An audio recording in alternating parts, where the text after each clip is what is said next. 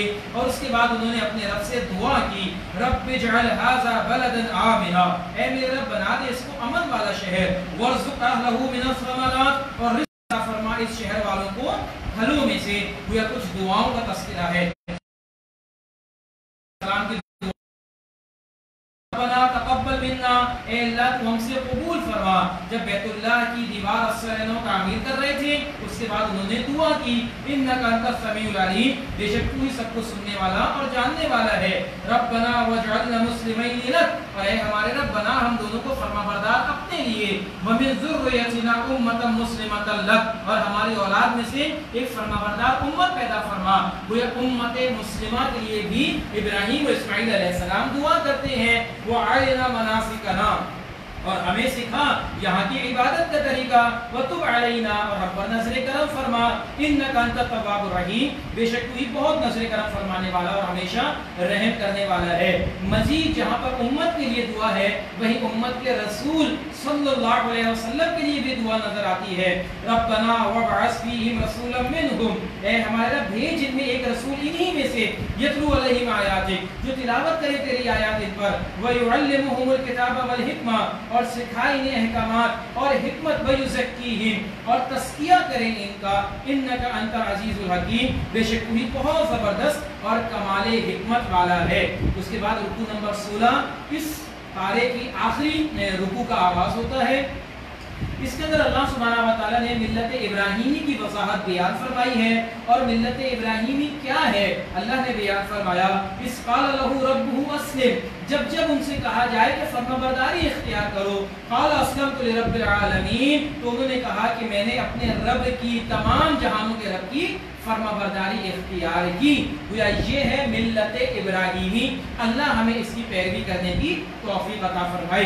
پھر اللہ والوں کی وصیت بیان کی، اللہ نے بیان فرمایا ابراہیم علیہ السلام، یعقوب علیہ السلام، ان سب نے اپنی اولاد کو ایک اللہ کی عبادت کی وصیت کی اور کہا کہ دیکھو اس کی فرما برداری کرنا اور اس سے دور نہ ہٹنا۔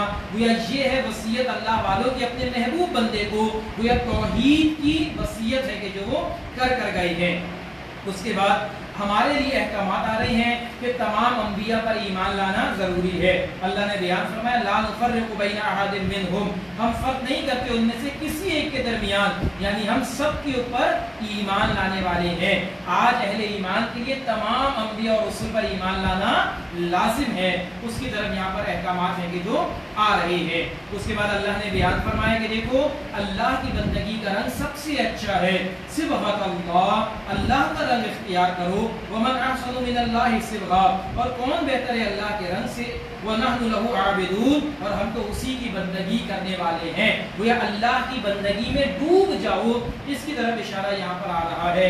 اب یہاں پر پہلے پارے کا اختتام ہو رہا ہے اور اللہ تعالیٰ نے یہاں پر بیان فرمایا کہ دیکھو نجات کا دار و مدار تمہارے اپنے اعمال پر ہے۔ اللہ نے بیان فرمایا تِلْكَ أُمَّةٌ قَدْ خَلَتْ، وہ ایک جماعت تھی کہ جو تم سے پہلے گزر چکی، لہا ما کسبت، ان کے لیے وہی کچھ ہے جو انہوں نے کمایا، وَلَكُمْ مَا كَسَبْتُمْ، اور تمہارے لیے وہی کچھ ہے کہ جو تم نے کمایا، وَلَا تُسْأَلُونَ عَمَّا كَانُوا يَعْمَلُونَ، اور تم سے نہیں پوچھا جائے گا اس عمل کے بارے میں جو وہ کیا کرتے تھے۔ گویا ہر انسان اپنے اعمال کا مکلف ہے۔ اللہ سبحانہ و تعالی ہمیں نیک اعمال کرنے کی توفیق عطا فرمائے اور ہر قسم کی نافرمانی سے محفوظ فرمائے۔ سبحانک اللہم و بحمدک، نشہد ان لا الہ الا انت، نستغفرک ونتوب الیک۔ جزاکم اللہ خیر و احسن الجزاء۔